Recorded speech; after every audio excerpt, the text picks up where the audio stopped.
भूमिगत robot versus aliens. Space में aliens धरती पर हमला करने की तैयारी में जुट गए थे।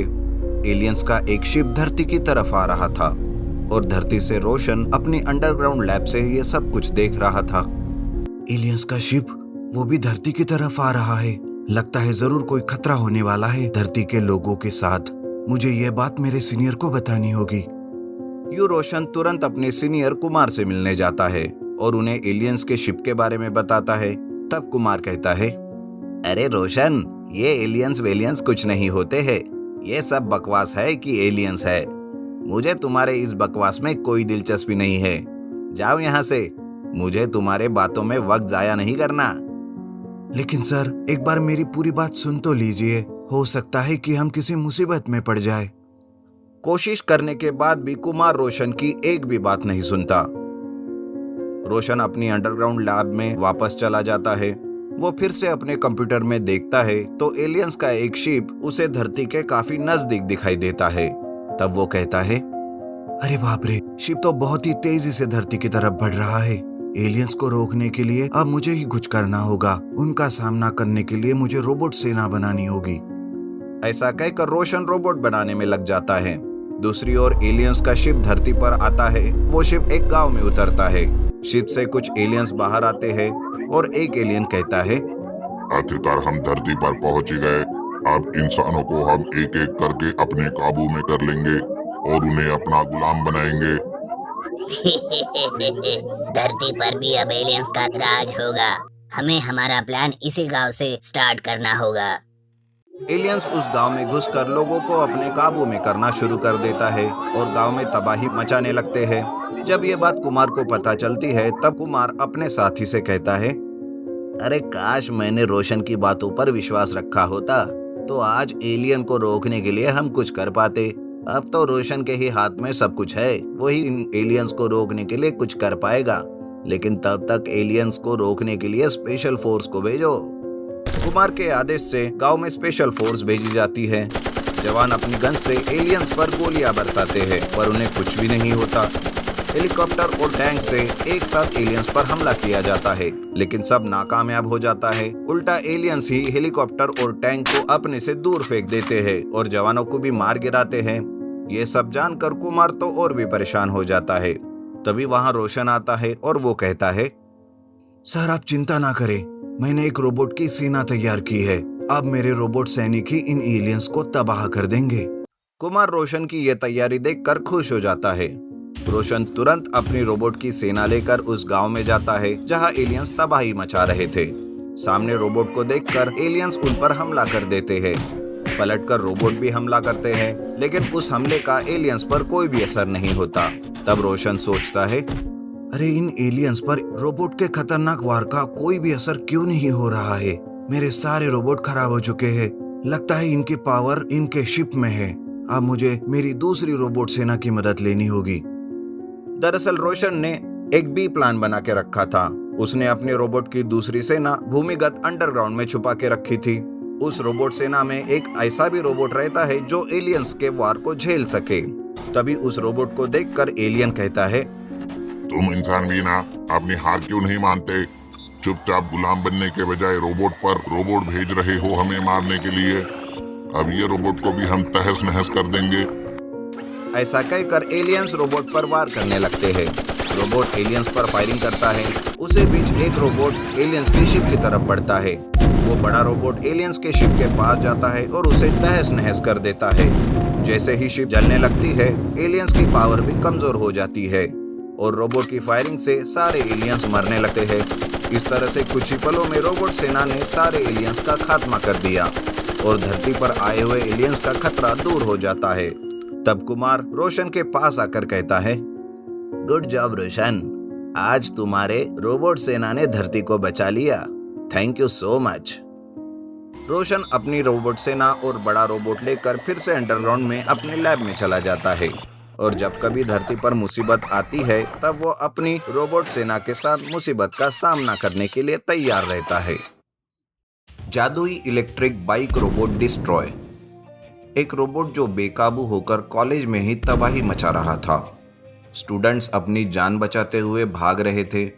तब एक जादुई इलेक्ट्रिक बाइक आती है और रोबोट में बदल जाती है और उस रोबोट को डिस्ट्रॉय कर देती है।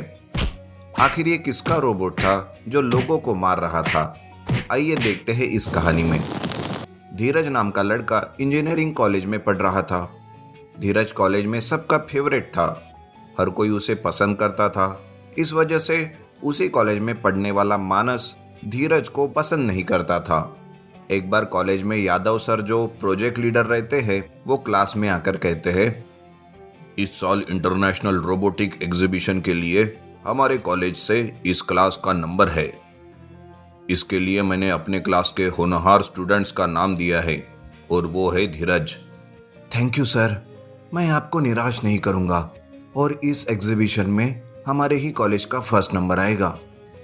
हमें तुम पर पूरा भरोसा है, इसलिए मैंने बिना तुम्हें पूछे तुम्हारा नाम दे दिया। Good luck my boy. और हाँ, कभी भी कोई ज़रूरत हो तो मुझे पूछ लेना और इस काम के लिए तुम कॉलेज की लैब यूज़ कर सकते हो। सभी स्टूडेंट्स धीरज के लिए ताली बजाते हैं। यादव सर भी वहाँ से चले जाते हैं। धीरज बहुत खुश रहता है। यही मौका है अपनी काबिलियत साबित करने की। मैं दिन रात एक कर दूंगा और एक ऐसा रोबोट बनाऊंगा कि उसकी वजह से हमारे ही कॉलेज का फर्स्ट नंबर आएगा। धीरज ऐसा सोचते हुए कॉलेज की लैब में चला जाता है। उसी क्लास में मानस भी रहता है। मानस को यह बात बिल्कुल भी पसंद नहीं आती। अरे इस यादव सर को क्या ये एक धीरज ही दिखाई देता है? जब देखो तब उसी की माला जपता रहता है। पर अब नहीं, मैं उस धीरज का काम बिगाड़ दूंगा। फिर देखते हैं कि यादव सर कैसे धीरज को शाबाशी देते हैं। मानस धीरज का काम बिगाड़ने के लिए क्या किया जाए ये सोचने में लग जाता है। उधर धीरज कॉलेज लैब में दिन रात मेहनत करके एक रोबोट बना रहा था। फिर मानस धीरज से झूठी दोस्ती करता है और एक बार जब धीरज रोबोट बनाने के काम में व्यस्त था, तब मानस वहां आकर कहता है, अरे धीरज, तुम्हारा रोबोट बन गया क्या? जरा मुझे भी दिखाना। हाँ, क्यों नहीं, आओ मैं तुम्हें सब समझाता हूँ। धीरज मानस को रोबोट की सारी जानकारी देता है। उस रोबोट के फीचर्स के बारे में भी समझा देता है। कुछ ही दिनों के अंदर धीरज का रोबोट रेडी हो जाता है।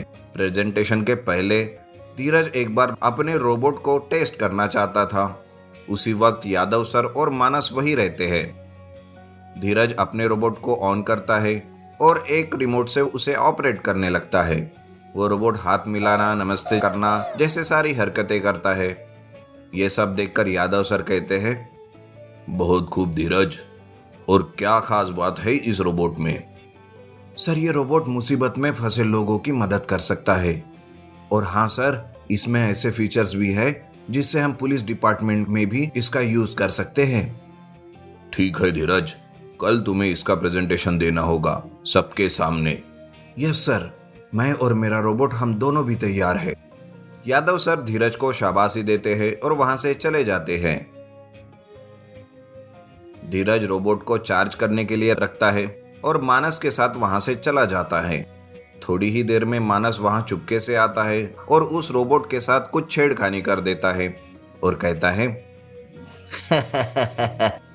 अब देखते हैं कैसे होता है तुम्हारा प्रेजेंटेशन। कल इस रोबोट को ऑन करते ही तबाही मचा देगा ये। मानस फिर से उस रोबोट से छेड़खानी करके वहां से चला जाता है। दूसरे दिन सब धीरज के रोबोट की राह देख रहे होते हैं। उस दिन धीरज अपने इलेक्ट्रिक बाइक से कॉलेज आता है और अपने रोबोट को ऑन कर देता है, पर रोबोट के तो सारे फीचर्स ही चेंज होकर रहते हैं। तब रोबोट बेकाबू होकर लैब से बाहर आ जाता है। तब धीरज सोचता है, अरे इस रोबोट को क्या हुआ? ये मेरे बिना ऑपरेट किए ही कैसे बाहर जा रहा है? लगता है किसी ने इसके साथ छेड़खानी की है, कुछ तो गड़बड़ की है। रोबोट को देखने के लिए स्टूडेंट्स उसके पास आते हैं। तब रोबोट उन्हें पकड़ता है और किसी को मारने लगता है तो किसी को दूर उठा के फेंक देता है। रास्ते में आई हुई हर एक चीज को वो उठाकर फेंक देता है। तब यादव सर धीरज को बुलाकर कहते हैं, धीरज, ये क्या, तुम्हारा रोबोट कल तक तो ठीक था, लेकिन आज ये बेकाबू कैसे हुआ? कुछ करो और इसे काबू में लेकर आओ। जी सर, मैं अभी इस रोबोट को डिस्ट्रॉय कर देता हूँ। धीरज अपनी इलेक्ट्रिक बाइक से उस रोबोट के सामने आता है और उसे एक रोबोट में बदल देता है। फिर वो इलेक्ट्रिक बाइक रोबोट उस बेकाबू रोबोट पर एक ही वार करता है और वो नीचे गिर जाता है। धीरज अपने इलेक्ट्रिक बाइक रोबोट को उस रोबोट को डिस्ट्रॉय करने के लिए कह देता है और इलेक्ट्रिक बाइक रोबोट भी उस रोबोट के सारे पुर्जे अलग करके उसे डिस्ट्रॉय कर देता है। सब लोग अचंभित होकर देखते ही रहते हैं कि आखिर ये सब कैसे हुआ। तब धीरज कहता है, सर, ये सब इस मानस का किया धरा है। इसने ही मेरे रोबोट के साथ छेड़खानी की थी। मैंने सीसीटीवी कैमरा में सब देख लिया। अच्छा हुआ कि मेरी इलेक्ट्रिक बाइक से आज मैं कॉलेज आया, ताकि वक्त पर मेरी इलेक्ट्रिक बाइक को रोबोट में बदलकर मैं उस बेकाबू रोबोट को रोकने में कामयाब हो सका।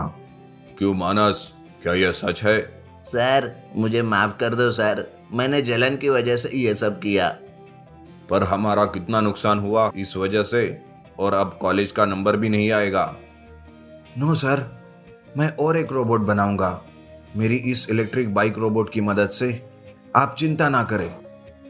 धीरज फिर से नया रोबोट बनाता है और सच में धीरज के रोबोट का ही फर्स्ट नंबर आ जाता है। फिर धीरज उस रोबोट को पुलिस डिपार्टमेंट में दे देता है, जिस वजह से पुलिस उस रोबोट का यूज करके गुनहगारों को पकड़ने में उसकी मदद करे।